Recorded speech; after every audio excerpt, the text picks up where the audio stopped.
Hey, what's up guys? Welcome back to Basic Blues. Today we're going to be looking at a couple of different scales in Spanish open G tuning. If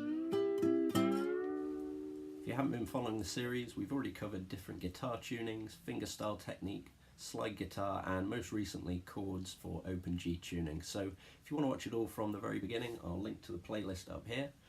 This will probably be the last Basic Blues for a while, because starting next week we'll be looking at how to play some classic blues songs in open G. So there won't be another one till we move on to the next tuning, but until then I've got plenty of songs planned, so keep an eye out for those from next week. And of course, if you want to stay up to date with Regulus, hit that sub button, get the bell on, and you'll see those videos in your sub feed very soon. We're going to look at three different types of scale. First, the pentatonic or 5-note scales. Next, the blues scales with 6 notes each, and then finally the diatonic scale, which contains the major and minor scales and has 7 notes. There are of course many more scales besides these, but these are the ones you're most likely to encounter playing blues. So the two pentatonic scales we'll be looking at are actually two different modes of one overall scale. If you don't know what modes are, you can visualize them like this. So these are the intervals that make up the major pentatonic scale, and for our purposes this is going to be in the key of G, like our open G tuning. Beginning with the root note G, the first interval is 2 semitones, which is the same as 2 frets on the guitar. So the next note in the scale, the second scale degree, is an A. The next interval is again 2 semitones, so 2 frets up. That gives us our third scale degree, B. The fourth scale degree is a bit further, that's 3 semitones up, a D, and the fifth and final scale degree is another 2 semitones up from that, an E, leaving one last interval of 3 semitones to the G octave. So this combination of intervals is what makes up the major pentatonic scale, with the third scale degree in particular creating that major scale vibe. Now, if we look at the intervals that make up the relative minor pentatonic scale, that's 3 semitones to the second degree, then 2 sets of 2 semitones to the third and fourth degrees, another 3 semitones to the fifth degree, and then 2 more to the octave. So that's G, B flat, C, D, F, and G. Still a pentatonic scale, so still 5 notes, and still in the key of G, but with a very different feel. Minor scales are characterized by the minor third interval, which in this case is the second scale degree.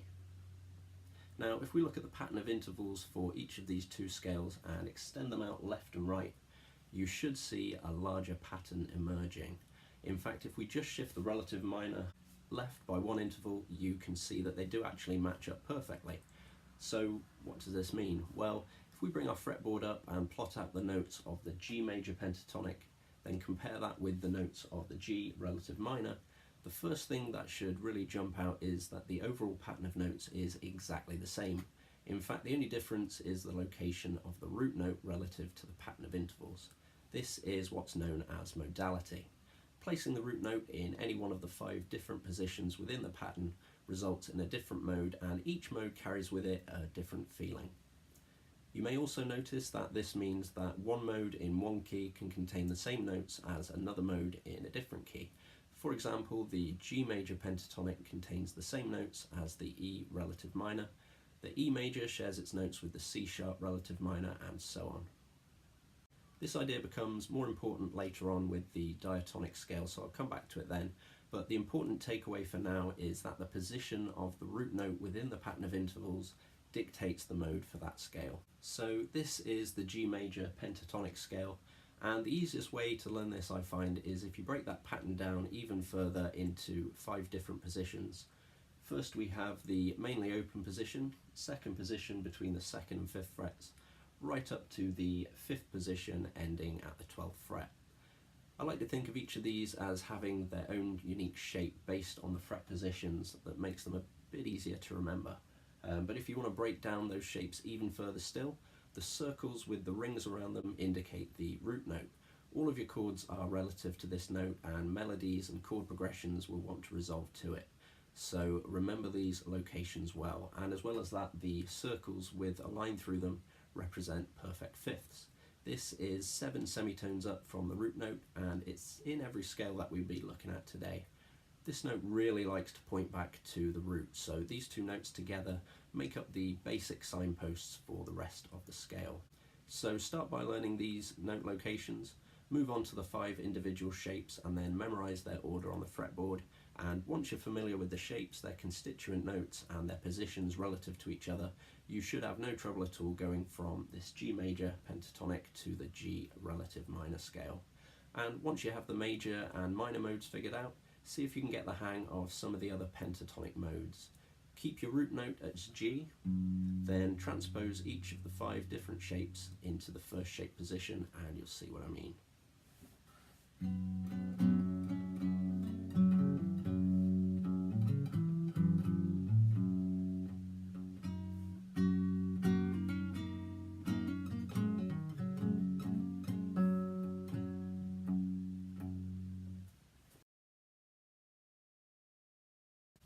Blues scales are scales containing so-called blue notes, which are notes that sit between the existing notes of the bass scale. If you add a single blue note to the major or relative minor pentatonic, you get a hexatonic or 6-note scale. You would have thought that these major and minor hexatonic scales would be far more prevalent in actual blues music, but in practice, and much like with jazz music, the reality is that almost any note from outside the original scale can become a blue note in the right setting. But creating a visual representation of this is a bit of a fruitless task, as the more notes you add, the harder it is to see their relevance and relationships to each other. And to be honest, I find that the hexatonic blues scales saw a lot more use in later blues influence genres, whereas the earlier blues were a lot more nuanced with a wider variety of blue notes being used. So if you're learning some old blues song and you start finding extra notes that sound right but don't quite seem to fit the scale, these are probably blue notes. So to get the major blues scale, just add 1 note between the 2nd and 3rd scale degrees of the major pentatonic, and for the minor blues scale, add the extra note between the 3rd and 4th degrees of the relative minor. Don't sweat if these diagrams are going by too fast, because I have made a PDF document with everything I'm covering today inside, and as usual I will leave a link to that in the description.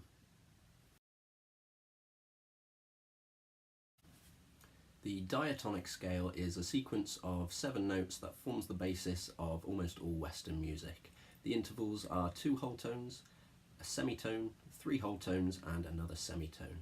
We can find the diatonic scale by adding 2 notes to the pentatonic scale that we looked at before. The diatonic major scale is the major pentatonic with 1 extra note, a semitone above the 3rd degree, and another 1 semitone below the root. Likewise, the 2 extra notes for the diatonic minor scale are a semitone below the 2nd degree and a semitone above the 4th degree of the minor pentatonic.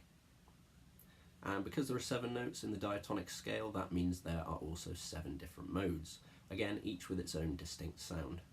2 of these, the Ionian and Aeolian modes, are better known as the major and minor scales, but the one that I find fits blues the best is actually the Dorian mode, which is similar in shape to the minor pentatonic and in fact fits right over the minor pentatonic pattern on the fretboard.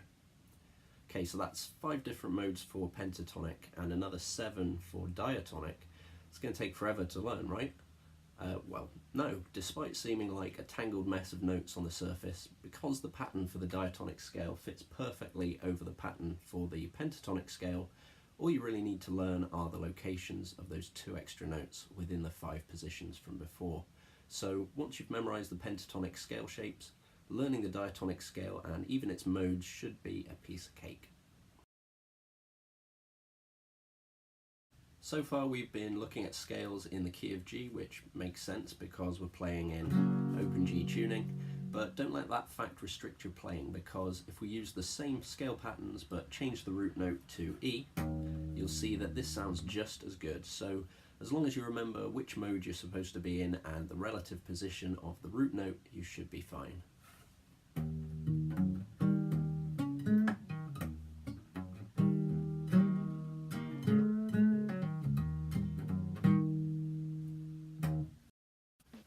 So that is all for today. I feel like we've covered just about every bass in the Basic Blues series now, so next week it's finally time to start learning some blues. Don't forget to leave a like if you enjoyed the video, check us out on Facebook and on Twitter. As always, thanks for watching, and I'll see you soon.